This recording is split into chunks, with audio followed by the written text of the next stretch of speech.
37, and another player who'll be 37 in December. Backup center Brook Lopez signed a 2-year deal with the Clippers for $18 million. Nicholas Batum re-signed with the Clippers for 2 years at $11.5 million. The WNBA is adding 3 new franchises: Detroit, Cleveland, and Philadelphia. The league will have 18 teams by 2030. Coco Gauff is back in action today for the first time since winning the French Open last month. The African-American star has a first-round match at Wimbledon against Diana Yastremska of Ukraine. Gauff is the number 2 seed at Wimbledon behind Arina Sabalenka of Belarus. Last year at Wimbledon, Gauff was eliminated in the round of 16. No debates, no speculation, just the info you need. That's your KBLA Sports Minute. I'm Ray Richardson. More news, opinions, and conversation when we come forward on KBLA Talk 1580. Hi, I'm Jesse Jackson Jr., inviting you to join me weekdays at 12 noon right after Tavis Smiley here on KBLA Talk 1580. As a law school graduate and a theologian with a firm grasp of our body politic given almost 2 decades in Congress, my show is the fresh new home of an authentic, uncompromised quest for transformation and salvation, both personal and collectively, as I vigorously interrogate the theological and symbolic meanings embedded in our society. I promise to leverage my knowledge of history, theology, and both international and domestic issues to imagine an inclusive vision for the future, which I hope will inspire all of us to pursue life, liberty, and the pursuit of happiness as a given, not just an aspiration. So join me weekdays at 12 noon right after Tavis Smiley for 2 hours of the Jesse Jackson Jr. Show only on KBLA Talk 1580.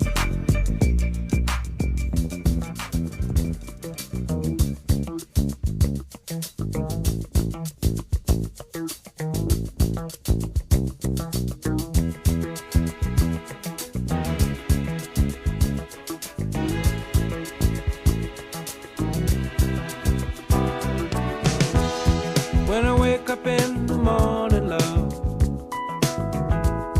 and the sunlight hurts my eyes, and something without warning, love, bears heavy on my mind. Then I look at you,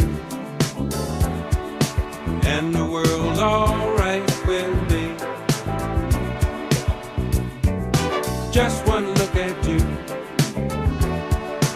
and I know it's gonna be a lovely day.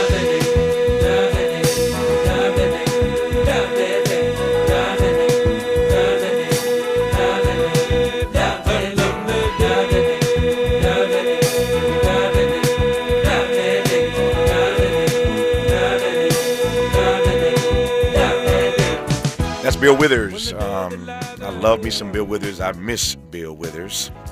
An amazing and generous human being, great artist, and spent some good times with Bill Withers back in the day. He sounds as good as ever. I'm glad you're with us in this hour. I've been looking forward to this conversation. In this hour, we're going to celebrate the 25th anniversary. It's been 25 years plus now. Since the critically acclaimed and now classic romantic comedy The Best Man premiered. I am honored to have in this hour for the hour the award-winning writer, director, and producer Malcolm D. Lee. There is also a new novel which drops today, in fact. How lucky are we to have Malcolm D. Lee on this program the day the novel drops. It's called The Best Man, Unfinished Business. So there's a whole lot to talk about with Malcolm, who joins us again in this hour for the hour for a career conversation. He's done a great deal and still doing a lot, and again, just honored to have him on this program in this hour. Before I jump to Malcolm, though, I'm going to play some clips for you in this hour of some of his best work. I've got some Best Man clips. I got some girls trip clips. I got some night school clips. I got clips, y'all. Malcolm's got product, and I got clips. I'm going to give you some of that as we move through this hour, celebrating his amazing career again as a writer, director, and producer. So there are so many clips from The Best Man that I could play to commence this conversation, but I chose this one. My team chose this one, and once you hear it, you'll understand why. Give it to me, Odell. Hey, Harper Stewart. Jordan Armstrong. Harper, I've always enjoyed your writing, but that book of yours, wow, you nailed it. And your girl here, talk about a fan, she's got her nose in that preview copy every free moment she's got. Well, you know, it's my job to keep up with what's current. Of course you do. Harper, can we get you on Teen Summit or profile you on Tonight with Tavis? Absolutely. Sure, I would like that. Great. We'll even get Jordan to produce it. What do you think, Jay? Oh, absolutely. We've got the inside track. This is going to be fabulous. It was a pleasure meeting you both. I've got to run. Take care, Harper. All right, bye-bye. Wow. Watch, that's going to be Jordan in a little while. Well, she's well on her way. True. So, Malcolm, it's been 25 plus years, but you cannot imagine what it was like to be sitting in a studio watching this film, The Best Man, and hear my name come across the screen. So a quarter century later, I finally get a chance to tell you thank you, sir, for that shout out. I deeply appreciate it. How are you, my friend? Oh, man. I see why you chose that clip. I had forgotten that I gave you the shout out, and I'm glad I did. Thank you very much. It's a pleasure to be here. No, I'm glad to have you on. And again, thank you. You're very welcome. No, you deserved that and so much more. No, you're kind, man. When you do this work day in and day out, and I had a friend of mine tell me, a very famous friend of mine told me years ago, you will know that you're in the zeitgeist when your name just pops up in places where you least expect it to pop up. And right. I remember like it was yesterday. It was 25 years ago. I about fell out of my seat in that movie theater. Wow, really? Yeah, man. I just didn't see it coming. I was completely blown away. So anyway, it's a moment for me now. This is a full circle moment, a quarter century later, to be talking to you, looking back on that film. And let me just start with a couple of broad questions. We'll narrow as we move through this hour. But when you think about this project coming out and this extreme success it has had over this 25-year period, you think what, Malcolm? I think what a blessing. Yeah. I owe it to the fans that wanted to see what I wanted to see, which is authentic Black stories, a normalization of Black American life, and it's the gift that keeps on giving. Yeah. That's what I think. Yeah. Why has that been? No naivete in asking this question, Malcolm, but why has that that authentic normalization of Black life, as you put it, why has that been so hard to achieve for Black folk in artistic spaces, particularly a place like Hollywood? Look, I think that you have to have the voices that demand it, that are illustrating it, and that are, giving what people lack or what is authentic to you. I mean, when I set out to write the story, particularly when it came to educated Black men, I just said, I wasn't seeing myself or the people that I went to school with, that I associated with, that I'm friends of, displayed in an authentic way. And I wanted to see that. Every educated Black man on the screen was, had forgotten their Blackness, had forgotten their cultural specificity, had assimilated, in a way that was like, that they had checked their ethnicity at the door. And I was just like, that's not my experience. That's not who I am. That's not who my people are. So I wanted to see that. And I think that, that spoke to a lot of people. It's still speaking to people in a way that, we the way we see ourselves and the way we want to be seen. Yeah, it's going to be a great hour. I've been looking forward to this. As I say, it's going to be a great hour with Malcolm D. Lee. He's already said a number of things that I want to interrogate. It's going to be a great conversation. He has opened the door. He is too humble to say it, but I'll say it for him. He has opened the door to a lot of other projects, given the success of this Best Man franchise that he kicked off over a quarter century ago. And I am delighted to have him on this program for the hour. You're listening to Malcolm D. Lee right now on Tavis Smiley. From California to the Carolinas, everybody's listening to Tavis. More when we come forward. Make a move into a home of your own. With City National Bank's Ladder Up Home Loan Grant, you could receive up to $20,000 that you never need to pay back. Use it toward your down payment, save on closing costs, or to buy down your mortgage rate. Find out more at cnb.com/ladderuphome. City National, here for every stage of the journey. Property must be in a qualifying market in California, New York, or New Jersey. Additional terms and conditions apply. Not all applicants will qualify. Terms are subject to change without notice. City National Bank is an equal housing lender. Member FDIC. NMLS number 536994. Ron had a tax problem he just couldn't handle on his own. I owed the IRS taxes for over 5 years, but I didn't have any money to pay the taxes. Those years cost him dearly. Most of it was fees and interest. It was horrible. Ron finally called in the pros. I called Optima Tax Relief, and boy, am I happy I did. The leading tax resolution firm, Optima, is A-plus rated by the Better Business Bureau. They've resolved over $1 billion for their clients. Ron was overjoyed. They settled my account with IRS. I was ecstatic. They are a lifesaver. They are. I am so happy. Take Ron's advice and call Optima now for a free consultation. Yeah, don't do like I did and wait. Call Optima Tax Relief. Do it now. You'll be ecstatic like me. Call 800-919-9077. 800-919-9077. 800-919-9077. Optima Tax Relief.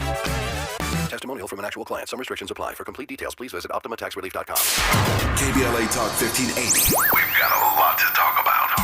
KBLA Talk 1580, connecting you with services and solutions. LA County's new Justice Care and Opportunities Department, or JCOD, is here to support justice-involved individuals and their families. The JCOD Support Center is now taking calls at 1-833-LACJCOD. That's 1-833-522-5263. Available 7 days a week from 6 a.m. to 11 p.m., the Support Center is your one-stop shop for re-entry issues and court support. They offer court reminders, connections to local services, transportation assistance for housing, court appearances, and childcare. The JCOD hotline provides personalized help to connect you with services that you need. And don't forget to check out justiceconnect.org for more information. Remember, it's free and available every day at 1-833-522-5263. This is a community call to action from KBLA Talk 1580.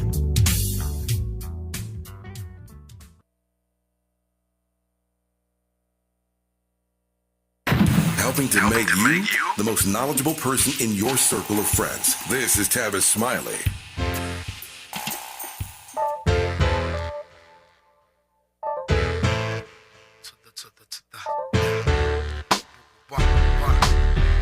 It's what you want, babe. It's what you need, babe. We about to give you more of what you need. So it's the secret that's been pent up inside for years. Exclusive type, only for your eyes and ears. You held it in for so long, you bursted into tears. Then let it spill slowly across the page like a world premiere. Well, the bullshit begins here. The obvious cause, the effects is unclear. The punishment for crimes of the heart could be severe, though to keep it on the low is a heavy cross to bear. You deep now, submerged with no signs of air. Still your sunken heart thumping like the kick in the snare. While on the surface, it's all turned into a circus. So, Malcolm, does that song sound familiar to you, sir? Oh, 100%. And that is the Roots. You know, it's so crazy. I remember distinctly when we were, getting artists to look at the movie, to get inspired to, write songs for it. And I remember the Roots came in to a screening in New York. And they, within the end of the week, they had this song. And we were looking for like, what's going to be the opening, song for our movie. And this was it, except we had to take out the verse that said, that revealed the plot of the movie. Yeah. That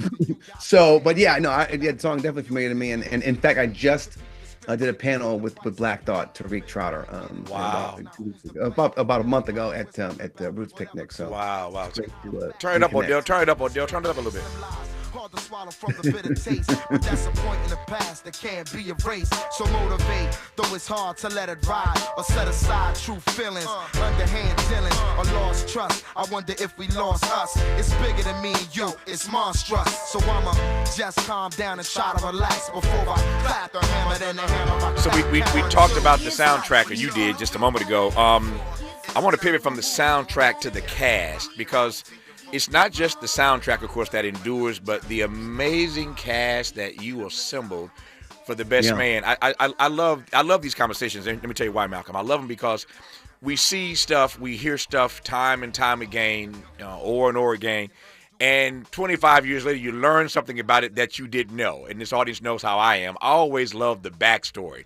There's always a Mhm. backstory that fascinates me. So we know what we have seen for all these years in The Best Man and all the other iterations of The Best Man. But just talk to me about how this cast came to be.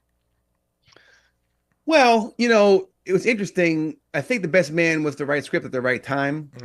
There was a desire to see different Black images, to see Black people in different ways, other than what was very popular at the time was hood movies. And thanks to movies like Soul Food and Love Jones and Waiting to Exhale, you got to see, middle class and upper middle class Black people just being Americans.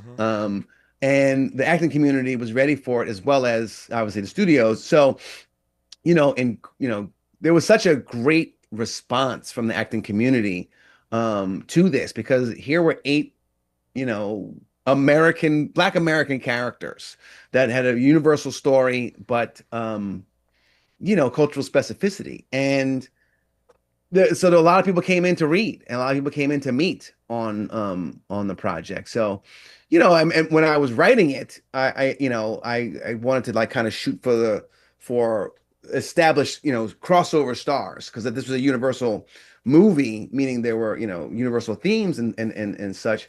So I was like, okay, let me, and I'd heard, I read an article that Will Smith, who was, very, very, very popular at the time, he still is, Yeah, yeah. he said there's such a lack of material for Black people in Hollywood that he couldn't find a script to do with his wife. So I wrote Best Man for Jada and Will. And so, Wow. well, yeah, I know. And when the rubber meets the road, and they're like, okay, you got $9 million to make this movie. You're like, you ain't getting Will Smith to do $9 million. But there are so many talented actors out there to fulfill these roles.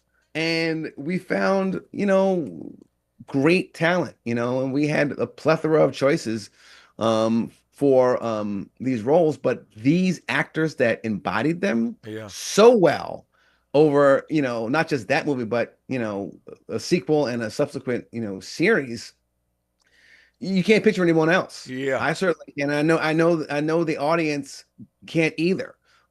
They just became these characters in a way that I couldn't have asked for better. Yeah. See, this is why I'm fascinated always by the backstory. Who knew that he wrote this for Jada and Will, right? And to your point, and I couldn't agree more, and I think anybody listening probably agrees with us, Malcolm, that it's hard to imagine, with all due respect to Will and Jada, it's hard to imagine them in these roles given the cast that you assembled. I can't even see it all these years later.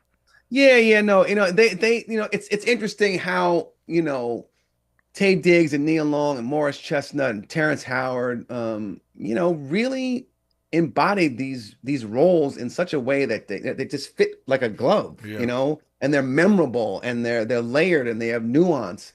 And that's not not to mention Harold Perrineau and Sanaa Lathan and Monica Calhoun and Regina Hall. Yeah. That really, and Melissa De Sosa.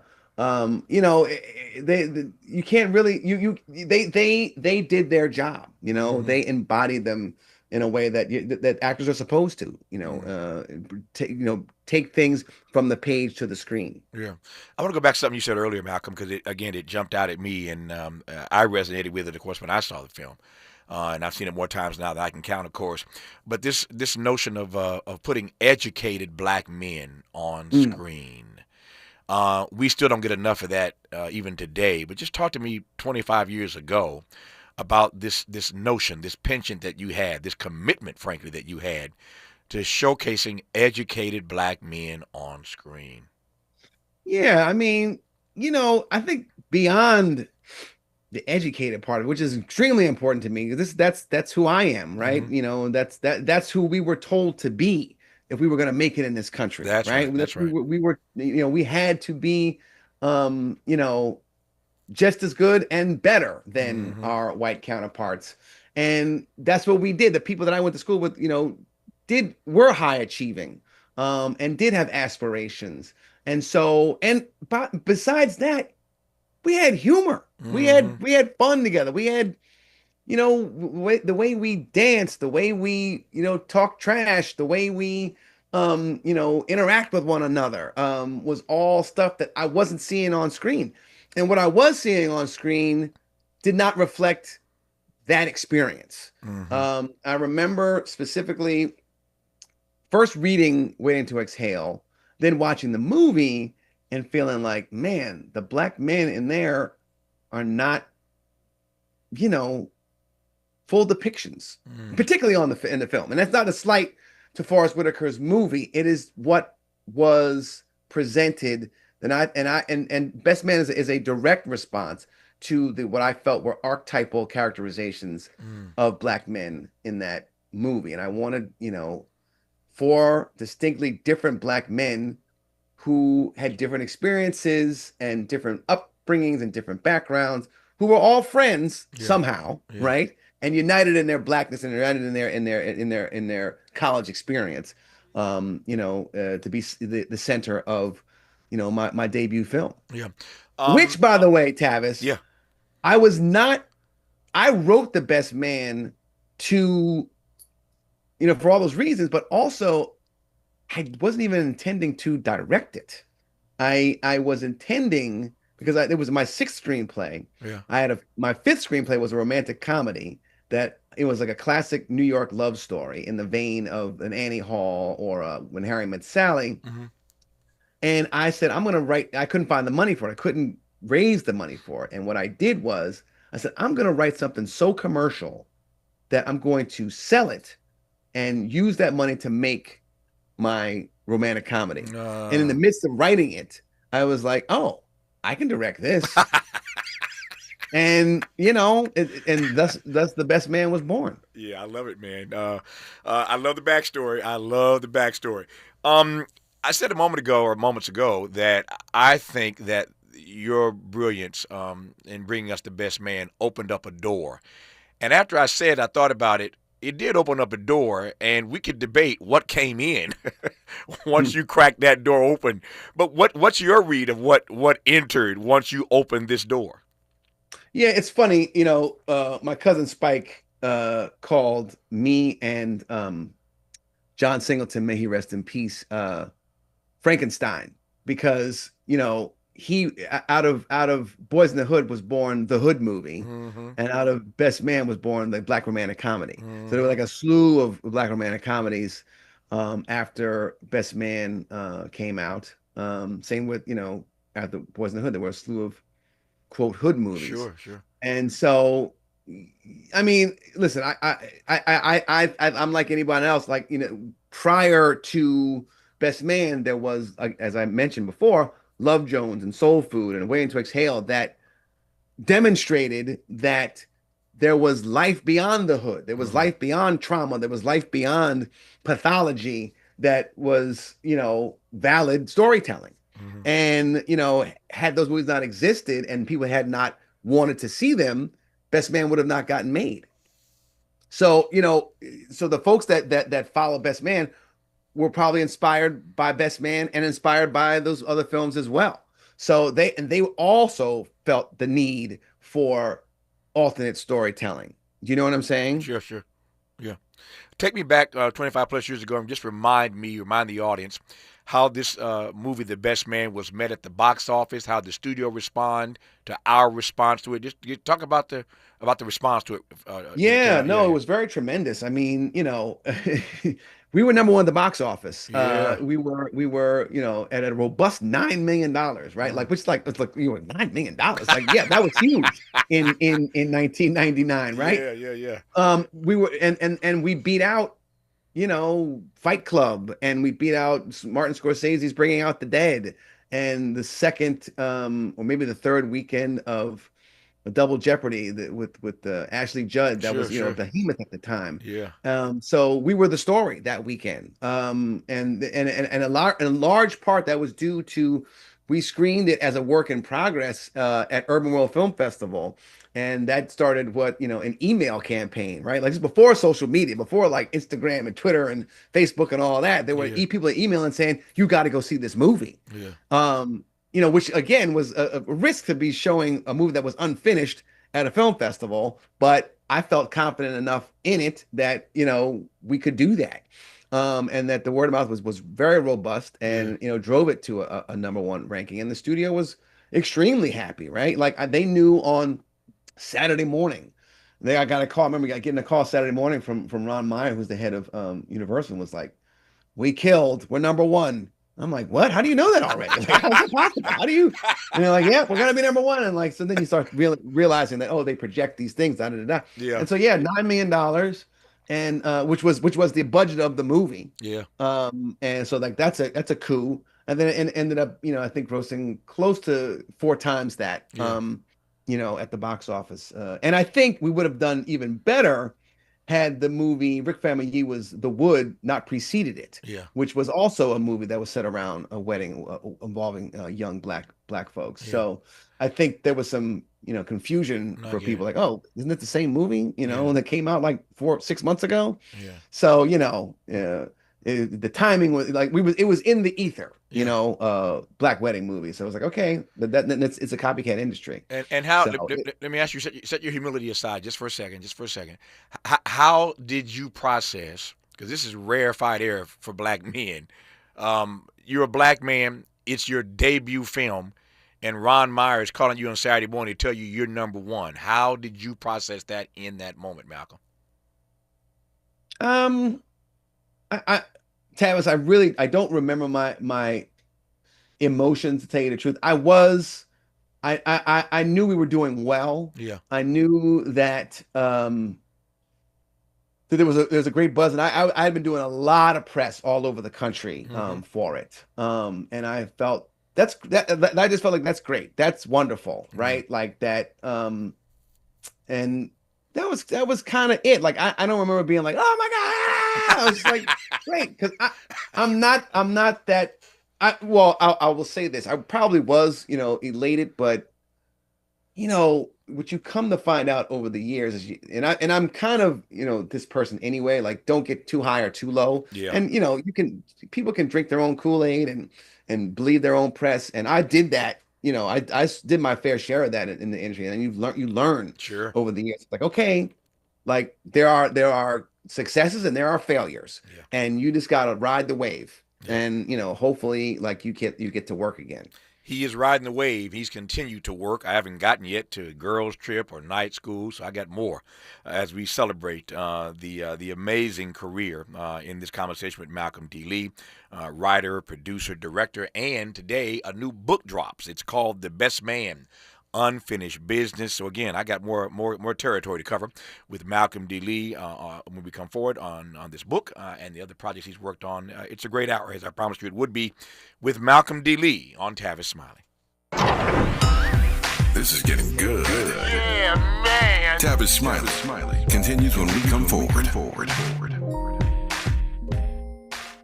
Paid for by government.com. Did you know? The United States Mint has issued a new Morgan silver dollar coin in proof condition for the first time. Not only that, they are also minted in 99.9% pure silver for the first time ever in history. Coin experts are calling this an amazing opportunity for anyone that knows the enduring popularity of Morgans. But you must hurry. Only 400,000 of these legal tender silver dollars were issued. These first ever Morgan silver dollars are brand new with stunning mirror-like finish, minted by the iconic San Francisco Mint. Call now and you're guaranteed a new first ever 99.9% pure silver proof Morgan dollar. To learn more, call 1-800-973-9717. If you order now, you will receive a free coin collector bonus pack, a $25 value, free with every order. Call 1-800-973-9717 now to secure your new Morgan silver dollars before they are gone. That's 1-800-973-9717.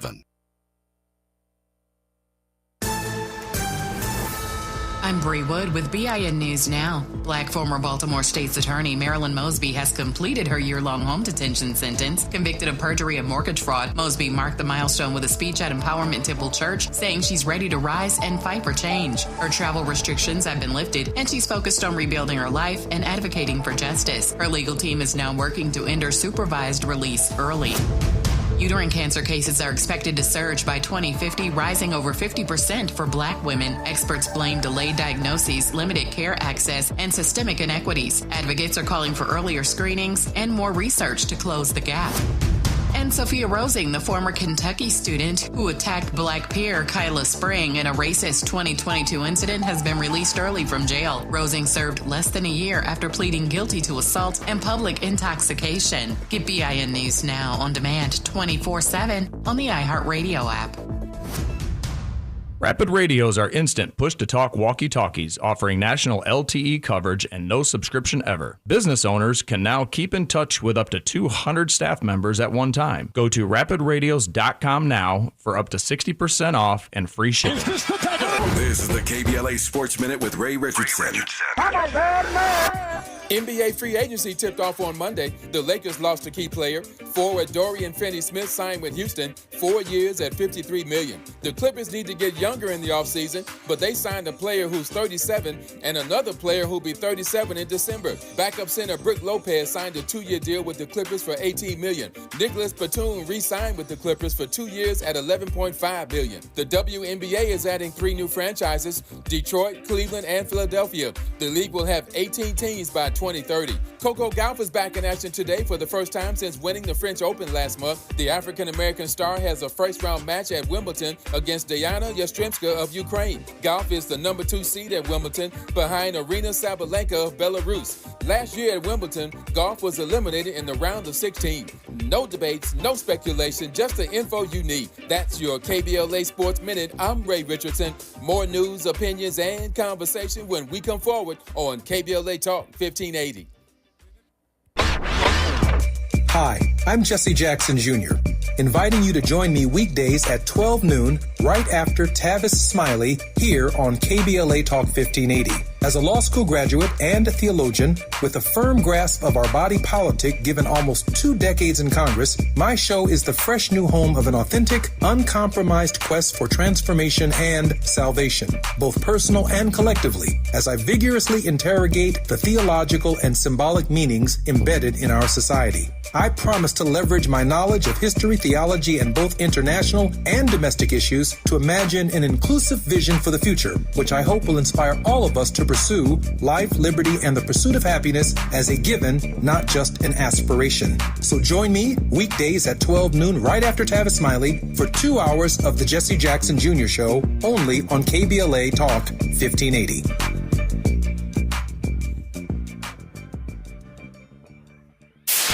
KBLA Talk 1580. We've got a lot to talk about. KBLA Talk 1580, connecting you with services and solutions. If you need help getting your resume in order, finding job training, or landing a job, we've got 3 great options for you. First, the City of Los Angeles has WorkSource centers across the area offering free job support. The California Workforce Development Board can help you with everything from GED prep to vocational training at no cost to you. On the federal level, the Department of Labor's American Job Centers offer a full range of services for job seekers and businesses alike. Visit careeronestop.org, or for more info, just call California's Help Center or visit cwdb.ca.gov or call 916-657-1440. For the City of Los Angeles programs, go to ewd.lacity.gov or call 213-744-7300. All these services are free to help you get your next job. This is a community call to action from KBLA Talk 1580. Hear that? That's the sound of your life. Perfectly imperfect. Beating in rhythm to the world you've created. But every time you drive after drinking, the music gets drowned out. Your life sounds pretty great. Don't let a buzz ruin it. Buzz driving is drunk driving. Don't drive buzzed. A message from NHTSA and the Ad Council.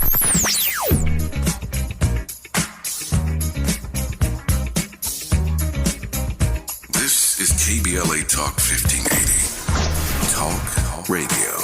That's music to your ears. We're unapologetically progressive. KBLA Talk 1580. Made fresh daily in Leimert Park, Los Angeles, California. You're listening to Tavis Smiley.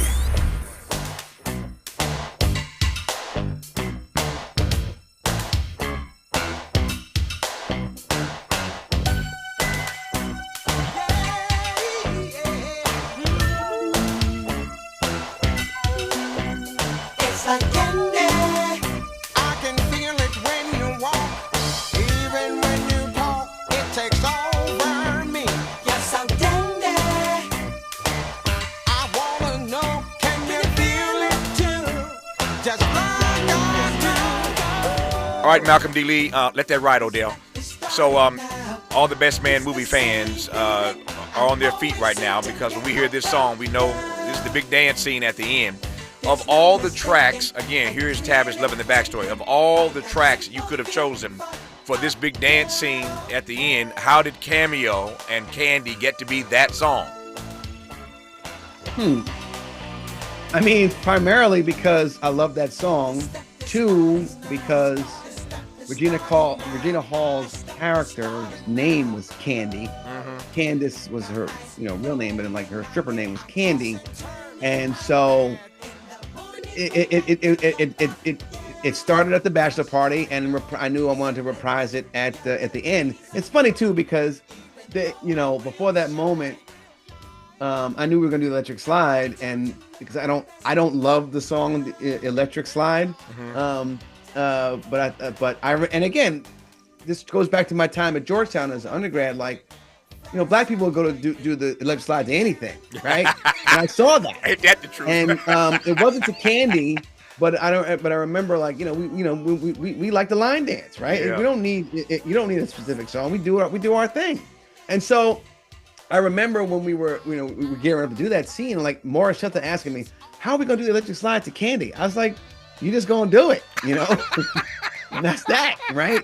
And we did it, and it was fun. And what I find amazing, really, really amazing, is that whenever that song comes on, everybody does the Electric Slide. That is a cultural moment, from then until now. Like, that song comes on. I mean, black, white, whatever.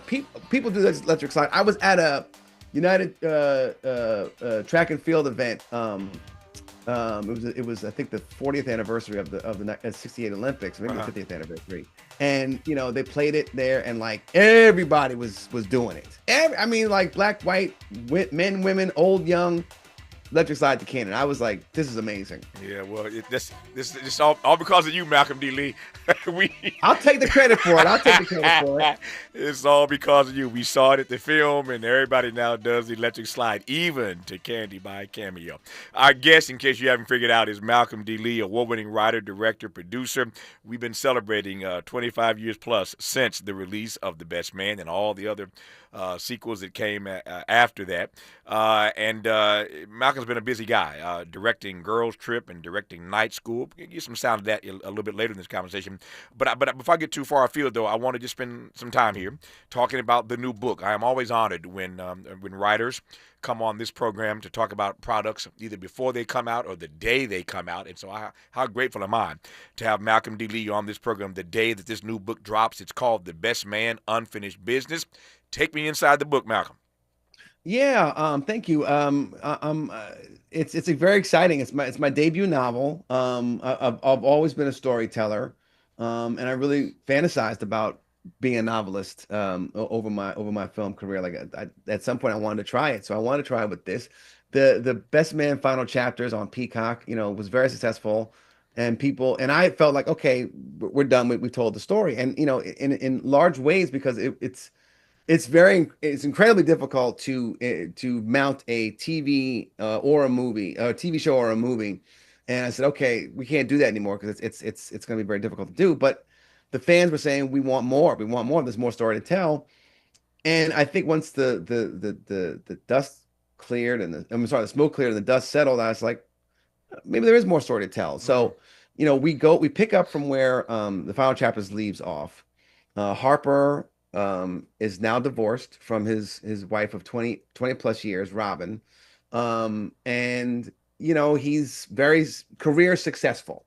He's gotten a Pulitzer Prize, he's got financial security, but he's alone essentially, because Robin has taken their daughter off to Accra, Ghana, where she is building a new life as a restaurateur and a fully healed person. Where she felt stifled in their marriage and in America, and wanted to finally do something for herself, and that's what she's doing. And Harper feels a little out of sorts. He doesn't quite fit into his life anymore the way he used to because she's gone, and he's a little bit resentful. But is it a resentment towards Robin or towards himself? Jordan has left New York and has moved to Malibu, and she's left her corporate job at MSNBC to also take care of self, and she's getting therapy, which she thought she never needed or wanted, and is still, even though she's happy just being a consultant and making her own schedule and choosing herself and getting self-care, she still feels the pull of the grind, which is ever green and ever present in her life. And she also still feels a pull towards Harper, who many have argued that is her soulmate. And has she come to grips with it? She actually moved away to get away from Harper to, forgive herself for any role she may have played in his divorce. And give him space to be the artist that he had to become. So there's a lot going on where this is where we meet them, and then we get to see what's going to happen, because Harper is, doing a movie sequel to the movie adaptation of his book, and he's trying to get into screenwriting and figure that out, because he wants to really protect his friendships that were fractured because of that book, particularly with his friend Murch. And he's again trying to feel normal again. He feels kicked out of his life, so yeah, that's where we're meeting everyone. So Harper's trying to get into screenwriting, but Malcolm D. Lee is in fact a screenwriter and director and producer, and now, to your point, Malcolm D. Lee is a novelist. So tell me about the experience. You tell me about the book. Tell me about the experience after doing all this other stuff for so many years of now having a debut novel. Did you like it? Did you loathe it? Has the bug bitten you? Tell me about the journey of becoming a novelist, Malcolm. Yeah, I did enjoy it. I knew I couldn't do it myself. I mean, to your point, I have a lot of things, juggling. I have a production company, Black Male Productions, that's developing shows and television and movies. I'm a screenwriter, and obviously I'm directing movies. I just finished directing a movie in April that I'm editing now. So I needed some help. Teamed up with Jane Allen, who's a novelist, an acclaimed novelist in her own right, to just kind of help me navigate this this form of storytelling. I knew that this was not going to be difficult for me, in that I have the written word, the prose page, the novelist page is long and detailed, and I knew I was not going to have an issue with that, because a lot of my work, my screenplays, can't fit into a 2-hour movie, or as it turns out, a 6-episode season of television.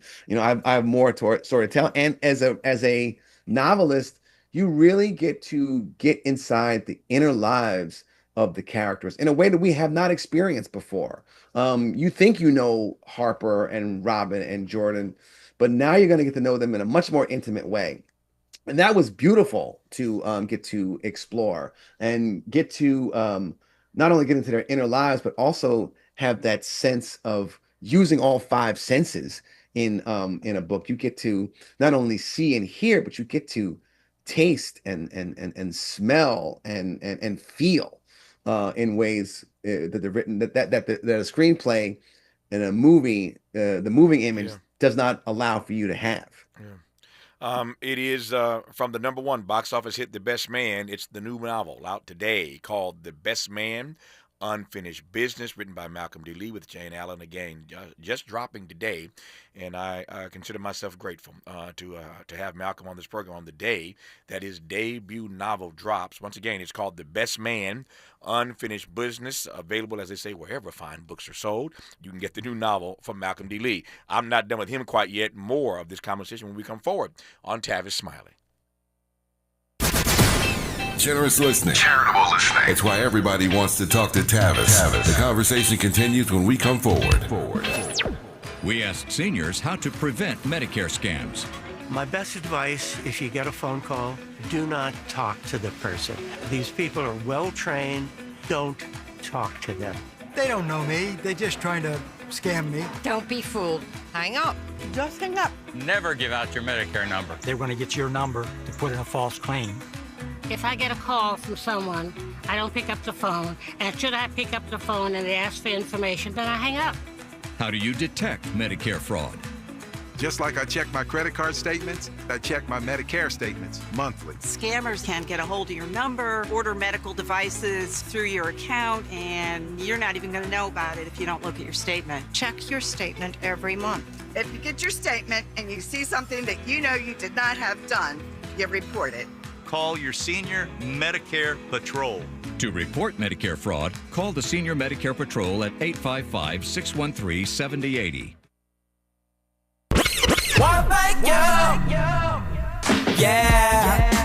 At KBLA Talk 1580, we're proud to be celebrating 4 years on the air, but we know we could not have made it this far without you.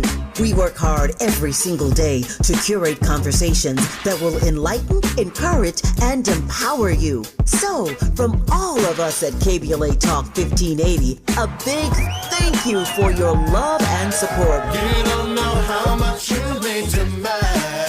And by the way, if your smartphone did not update automatically, be sure to download our brand new KBLA 1580 app. We think you'll love all the new features, including new ways to send us photos and video in real time, whenever news breaks, while we're on the air. It's a new dawn, a new day for KBLA Talk 1580, and we're glad you're on this journey with us. You never turned away, you were right there. Thank you, thank you. KBLA Talk 1580. We've got a lot to talk about. KBLA Talk 1580, connecting you with services and solutions. Worried about eviction? You have rights, and Stay Housed LA can help. Stay Housed LA is a partnership between LA County, the City of Los Angeles, and local service providers. From Lancaster to Long Beach, we're here to help you with tenant education workshops, legal clinics, free legal services for eligible tenants, and online resources about tenant protection laws. Don't face eviction alone. Call our hotline at 1-888-694-0040. That's 1-888-694-0040. Or visit stayhousedla.org. Stay Housed LA, keeping Los Angeles residents in their homes. Stay Housed LA, your rights, your home, our community. This is a community call to action from KBLA Talk 1580. Let's get back to more of this rich dialogue with Tavis Smiley. All right, I'm almost ready. What is that? Oh, wait a minute, hold on. You gotta be kidding me. I really like this outfit. I mean, this is hand-stitched embroidery from an indigenous tribe in Guatemala that's almost extinct. So they not in Guatemala? You know what? Intelligent men of academia are gonna really appreciate this outfit. All right, listen. You look beautiful. Thank you. Now take it off and put this on. This dress is a mosquito net. Then maybe you'll catch something in it. Yeah, man. Lisa, you look like somebody's Puerto Rican grandmother. See? Now, men are almost anything, but not you in that outfit. Don't even. I already know. Tighten that up. Don't be taking all day back there either. Making tamales and... With Girls Trip, Malcolm D. Lee made history as the first filmmaker to helm a feature with an all-black creative team, both in front of and behind the camera, that grossed more than $100 million at the domestic box office. That's high cotton, as we say, Malcolm, not just the earnings, but the fact that feature had an all-black creative team in front of and behind the camera. That's what I'm vibing on, man. Yeah, no, that's just I haven't watched that movie in a while. That's a really funny scene. It is. It's a really funny movie. I remember my memories of that movie is that it was I knew it was funny, but it was what a tough baby to birth. Yeah. Why so tough? Why do you say that? Well, it was just, you never have enough money on a budget, and then shooting at a live event at Essence. Our preparation time was geared almost exclusively to those 3 days. Yeah. And it was difficult. It's a lot of navigation and a lot of coordination. And so not easy to navigate that space, but totally rewarding, great production value, a fantastic venue at the Essence Music Festival, which is happening, this weekend coming up. That's right. And I wouldn't trade it for anything. It was as tough as it was. Yeah. I wouldn't trade the end result for anything, because we got a great script from Kenya Barris and Tracy Oliver. It was a brainchild of Will Packer, who came to me and said, let's do the Hangover bridesmaids treatment with Black women at Essence. And I said, yeah, man, I'm in. 100%. I always love the way they phrase these pitches, man. Let's do the Hangover with with Black women at Essence. I just love how you walk into a pitch room and they always have some interesting way of framing what it is they're about to do. But huge success was Girls Trip and his Peacock. We mentioned this earlier. I want to give Malcolm some more love. His Peacock limited series, The Best Man, The Final Chapters, which we mentioned earlier in this conversation, became the first original series on the platform to break into Nielsen's top 10. So you can't fade Malcolm D. Lee's work, and I'm glad to have him on this program. A few more minutes with him when we come forward on Tavis Smiley. Why does Tavis say when we come forward? Because he's not going back. And you don't have to go back either. Forward ever, backward never. More of Tavis Smiley when we come forward. If you're like me, 60 and retired, making ends meet, especially here at the supermarket and drugstore, is tough. I'm so blessed to have found benefitscheckup.org. It's a free and confidential website from the National Council on Aging that connected me to $1,200 a year in programs that help pay for food, medicine, utilities, and more. Maybe it can help you. benefitscheckup.org. You know where you want to go in life, and City National Bank can help. City National knows the dedication it takes to build your vision for the future into a reality, and our team is here for you. We have a wide range of options to help, from personal savings accounts to interest-bearing money market savings accounts and more, all designed to help you get where you want to go. City National, here for every stage of the journey. Learn more at cnb.com. City National Bank is a subsidiary of Royal Bank of Canada, member FDIC. Nearly 7 million Americans aged 65 and older are living with Alzheimer's disease, or AD. But did you know that Black adults aged 65 and older are twice as likely as white adults to develop AD? You may be able to reduce your risk by managing conditions like diabetes and high blood pressure, being physically active, eating healthy, and exercising your mind. To learn more about AD, the importance of early diagnosis and intervention, and a potential treatment option, visit treatalzearly.com. That's treatalzearly.com. This message is brought to you by AZI. Lena Bloom for the Bail Project. Imagine you're stuck in a jail cell and you can't afford bail, and someone offers you a way out. Just plead guilty and you can go home and kiss your kids goodnight. What do you do? What thousands have. You plead guilty whether you are or not. Cash bail makes poverty a crime. That's why the Bail Project helps those who can't afford it while fighting to end cash bail. Because freedom should be free. Brought to you by the Ad Council. KBLA Talk 1580. We've got a lot to talk about. KBLA Talk 1580, connecting you with services and solutions.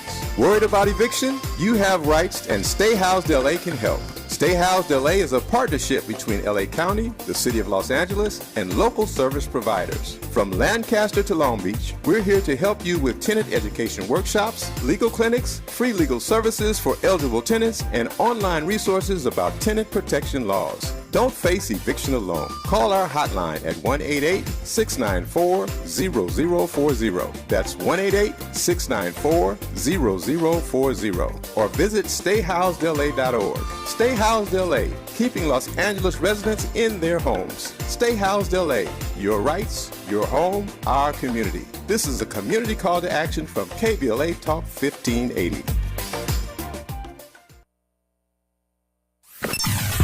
Sometimes he fails at fitting in, but we're okay with that. You're inside the Tavis Smiley Show. Can we just take down the toot? Attitude? Really? No, you haven't even seen the beginning of this attitude. Say that to me again. I apologize. That was a poor choice of words. I just mean I need you to show me the respect that you would show your boss. Because it's your house, right? Oh, you did the black voice thing with him? It's not a black voice. In actuality, not a black voice. No, you do a black voice. You don't remember when you was in that meeting, you was like, we gonna get it lit up in here, this meeting lit. It was very lit. You did it at the staff meeting when you were like, I keep it 100. When have I never kept it 100? When you added that AP calculus to my class, All right, agree to disagree. Listen, I hate to break up this pleasure party of delusion, but I have work to do. Wow. So if you'll excuse me, I'm gonna do my thing. That's a black voice. Malcolm, I hadn't even processed this until last night preparing for this conversation. You worked with Tiffany a couple different times now. Yeah. That was we got to collaborate on that right after Girls Trip. Literally like, 3 months after not even 3 months. Yeah. Two, I don't remember. It was soon after Girls Trip. Yeah. Of course, that was the clip, as you all know, from Night School with Tiffany Haddish and Kevin Hart. Malcolm has been a busy brother over these last 25 years since his debut film, The Best Man. My time is getting tight. I got about 2 minutes left here. Speaking of The Best Man, all of the fans of those movies know that the guys in the film always came together over a glass of bourbon. And I didn't know about this Sable brand. Tell me about it, Malcolm. Yeah. This is the kind of the brainchild of Harold Perrineau after, we did the final chapters on Peacock. That when the fellas got together, there was always a brown spirit, kind of like it's part of the camaraderie. And, Harold was like, well, why don't we do a brown spirit? Why don't we do a bourbon or a whiskey? And we're like, oh, yeah, that makes sense. We want to keep working together. Yeah. These guys were integral into my career, and also came to my wedding, back in the day. And so it was fitting that we found a way to like expand the Best Man kind of brand, even though it's not, sponsored by Best Man, but like our imprimatur, our collective friendship, sure. And display that and share that with people in not just, film and television, but also in a way that they can imbibe and enjoy with friends, with this great bourbon that we're really proud of, that we really are integral in creating and shepherding and promoting and owning. Yeah. We are the owners of this brand along with Bespoken Spirits. The owners makes. I'm sorry. Finish your point. I'm sorry. Well, that makes the juice with the bourbon, the rich brown liquor with and also we came up with the bottle and the font and everything else, the messaging around that product. I ain't mad at him. Harold Perrineau, Morris Chestnut, Tay Diggs, and Malcolm D. Lee are the forces behind this bourbon called Sable. And what else would they do, given again the spirits, the brown spirits around which they coalesced in the film? One final time, the book is out now. The novel is out today. It's called The Best Man: Unfinished Business, written by Malcolm D. Lee. So his debut film, The Best Man, set him off quite nicely. And if this debut novel is anything like the debut film, Malcolm D. Lee is onto something else. So again, The Best Man: Unfinished Business, available wherever books are sold. Malcolm, I've enjoyed this immensely, man. Thank you for your time. What a great career conversation. We'll do it again, sir.